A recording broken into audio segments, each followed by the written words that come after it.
Dear ladies and gentlemen, little sisters and brothers, in this week's videos, I would like to 1. Continue proving we have been deceived to believe and perceive alternative history. 2. Prove through history our Saul understanding. You know, she is a master replicator of humans and merchandise. And 3. Through history, prove our ancestors were deported by Gentiles their fathers knew nothing about. Meaning, by the time our ancestors were retrieved from the interior of Africa, the Greeks the world knew about were long gone, and now the earth was infested with their replicas. Yeah, I already know this information is going to sound absolutely crazy to you at first, but even though you may think that I have lost my mind in pure fantasy, I pray thee to tell me not nay, and continue to listen because everything will be proven as we go along. Basically, the more information we go over, the clearer the puzzle becomes. So I just want to take things slow, step by step, inch by inch, and piece by piece, with each information video backing up the information we just learned. Like I warned you before, this series is not for those with video ADHD and need constant stimulation, or so prepackaged for you so you don't have to think for yourselves. No, this series is for those who are trying to get to the truth of the matter. And let me tell you something, they have really spread the truth out. It's there, as plain as day, but my God must give us the code to perceive it. I know. It sounds hard, scribe, but this should be an easy understanding for us. Why?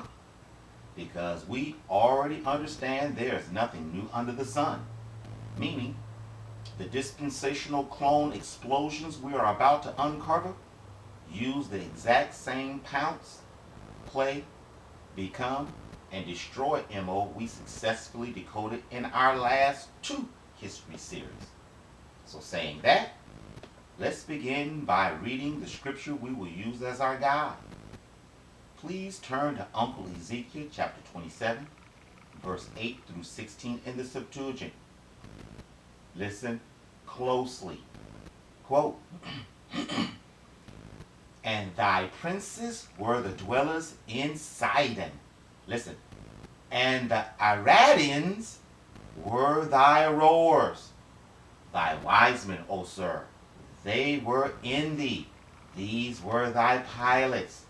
The elders of the Biblians and their wise men who were in thee, these helped thy counsel, and all the ships of the sea, and their rowers traded for thee to the utmost west. Persians and Lydians and Libyans were in thine army. Thy warriors hung in thee shields and helmets. These gave thee thy glory. Listen up.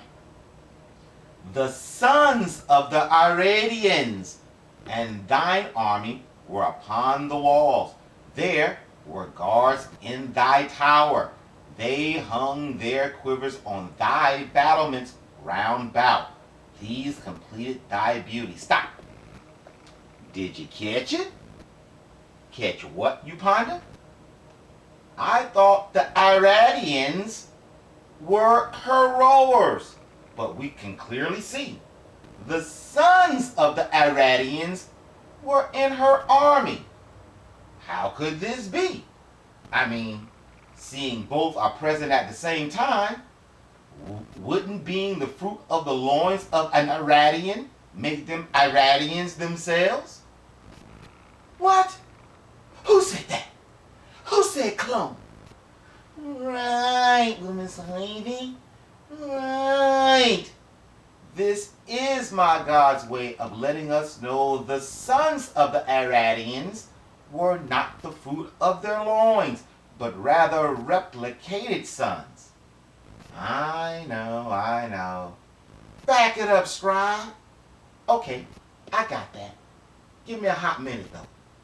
Let's continue, please. Oh yeah, please take special note of when the scripture just said, quote, Persians and Lydians and Libyans were in thy army. Man, the historical facts, when we go over, will stun you throughout this series. Man, the Bible is true. Now, let's continue, please. Quote, the Carthaginians were thy merchants because of the abundance of all thy strength. They furnished thy market with silver and gold and iron and tin and lead. Listen up very closely. Greece, both the whole world and the adjacent coasts, these traded with thee in the persons of men, and they gave as thy merchandise vassals of brass. Stop. Bingo. So as you can plainly see, Greece, both the whole world and the Greeks on the Mediterranean coast used Saul's persons of men to get their numbers up. In return for Saul's persons of men, Greece, both the whole world and the adjacent coasts, gave her in return vassals of brass. The reason my God said Greece and not the Greeks is because, as you will soon see, those who were responsible for the world's distribution of Greeks coming out of Greece were not Greek at all. Not only that, notice the Carthaginians were also her salesmen. The accuracy of this fact in history will also stun you a little later on as well. But let's continue for more clues. Verse 14, quote, out of the house of Dogma, horses and horsemen furnished the market. Listen extremely closely. The sons of the Rhodeans were thy merchants. From the islands they multiplied thy merchandise, even elephants' teeth. And to them that came in thou didst return thy prices, even men as thy merchandise, from the multitude of thy trading population. Myrrh and embroidered works from Tarsus. Raphmoth also, and something starts with a C, furnish thy markets. Example. Bingo. So as you can see, once again, the sons of the original Rhodeans, not the original Rhodeans themselves, but their replicants were her salesmen, while the original Rhodeans were responsible for mass producing her merchandise on the islands. And seeing the scripture said, quote, even men as thy merchandise, to me that can only mean the original Rhodeans used the islands to mass produce new and fresh persons of men from the DNA database they compiled from all the nations she did business with. You know, like the preserved Moab understanding we recently discovered, being used to repopulate after each history of overlapping. We said again. You know, like the preserved Moab understanding we recently discovered being used to repopulate after each history overlapping. I know this understanding is correct because there is nothing new under the sun.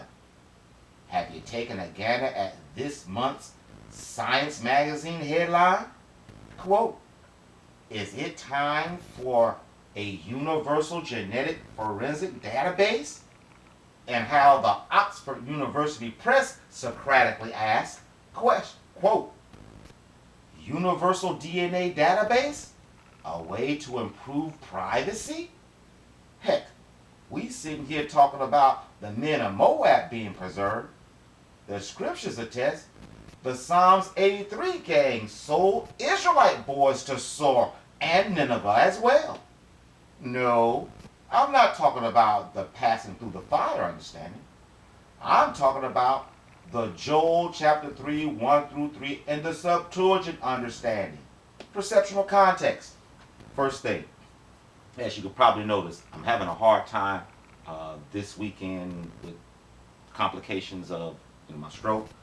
My brain is working a hell of a lot faster than my mouth, and it's really, really frustrating to me, and it's really hard. So please bear with me. If I make mistakes, I'm just going to bear with it and just read it over again, because it won't be until Wednesday night where I could even have the possibility of recording anymore. See, right then I'm struggling right now, so please forgive me.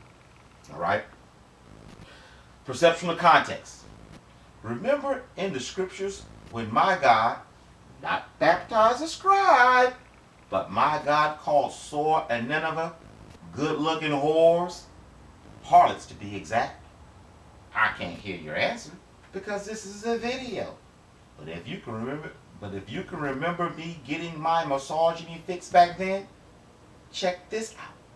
Quote, "For behold, in those days and at that time, when I shall have returned the captivity of Judah and Jerusalem, I will also gather all the Gentiles and bring them down to the valley of Jehoshaphat, and will plead with them there for my people and my heritage Israel, who have been dispersed among the Gentiles, and these Gentiles have divided my land." Stop.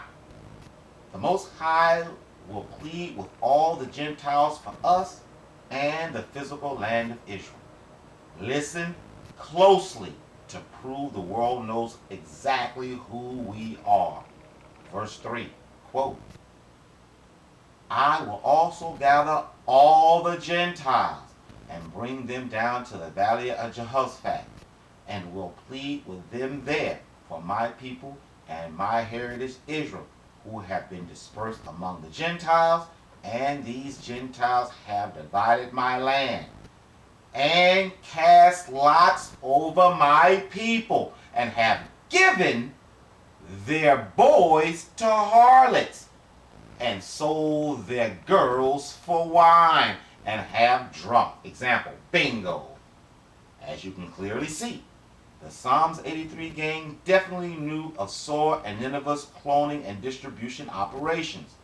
And just like Moab, Israelite boys was given to them for preservation and replication, and Israelite girls sold to the highest bidder. As you can also plainly see, our captors not only knew who they currently have in their clutches, but because Google tells us casting lots means, quote, "Claromancy, a form of sortation, casting of lots, in which an outcome is determined by means that normally would be considered random, such as rolling of dice, but are sometimes believed to reveal the will of God or other supernatural entities." And that can only mean the Gentiles basically pulled straws to see who was going to get a who. Saying all of that and bringing it back home, this is the real reason why all of a sudden and out of the blue, about 20 years ago, or maybe even less, they started demanding your DNA for simple traffic stops, etc. But as far as replicating on the islands of Rhodes/Crete, this sentiment is spoken in Greek literature all over the place. Here are a couple of white sources that link together so you don't think that I'm some kind of a liar. First and foremost, two things, people.